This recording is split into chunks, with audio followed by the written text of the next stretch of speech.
So with that, I'm happy to take any questions. Simone, are you? Yes, my microphone was not on. So let's do our first question from Felipe Ricard from Le Monde. And I will just hold it for you. Fortunately, that is all the questions we have time for today. Okay. That is all the time we have for today. We have additional opportunities. Let's take one question. Okay, all right. I will hold the mic. And Build Back Better is not going to cost anything. We're paying for it. So that is a big part of our agenda, and I think it's important to also stress that it's not going to cost anything for the American taxpayer. That's about the cost of living going up, something that is a heavy weight to carry. So it is something that we take very seriously, very seriously. Things costing more. It's a big deal. It's a big deal. And so we are doing what we can, making it probably one of our highest priorities. I talk to the president about it often. One of our highest priorities. We need to bring costs down for the American people. And in particular, for working people and working families. And again, I'll go back to my previous point. That is why we have been pushing so hard since the beginning for Build Back Better, because it is absolutely and almost uniquely designed to do just that.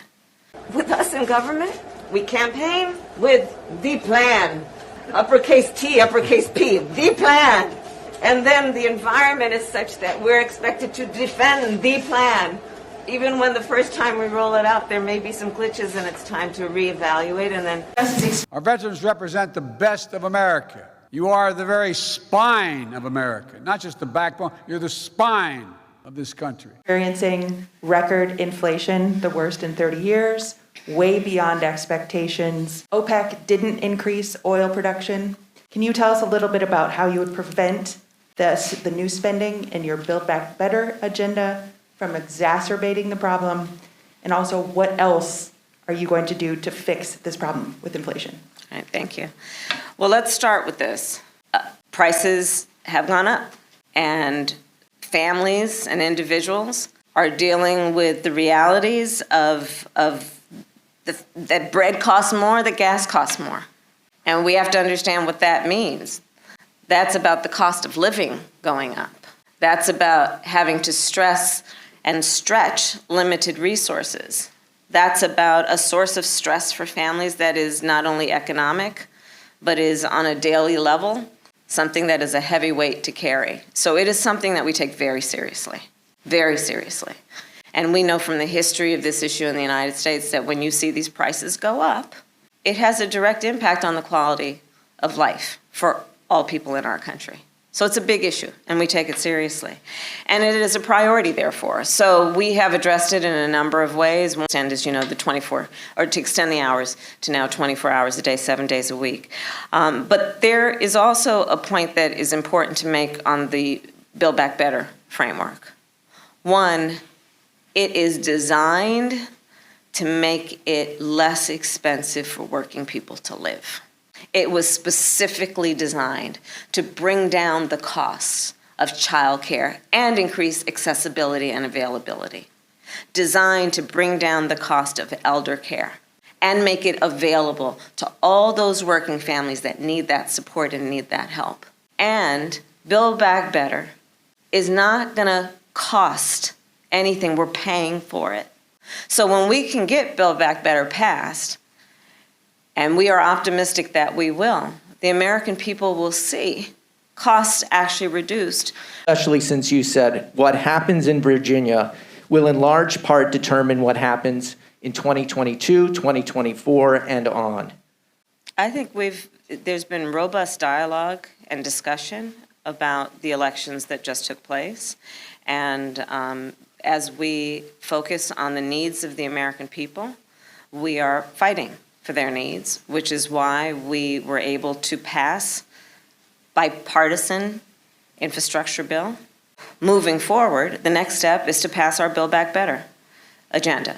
For Americans at home who are feeling the economic pinch, when do you expect they can expect to feel relief? You mentioned Christmas in your remarks. Will this be the most expensive Christmas in history after the most expensive Thanksgiving in history?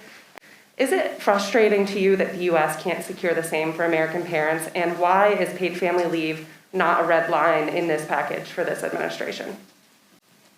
So on the inflation piece, we, as I said earlier, fully appreciate the significance of things costing more. It's a big deal.